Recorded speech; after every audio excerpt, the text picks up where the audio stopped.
Ini kami ada di Lam Sepeng.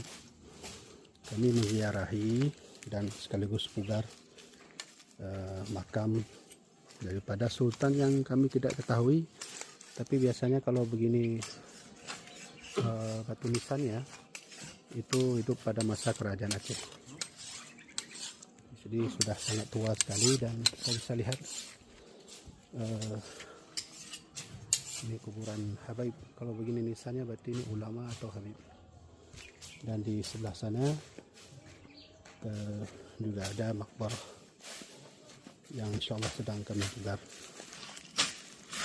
Makbarah raja dahulu. Dan ini masih tersisa bagaimana gambaran makbarah raja kita yang sudah tidak lagi dipedulikan. Nah, ini dia.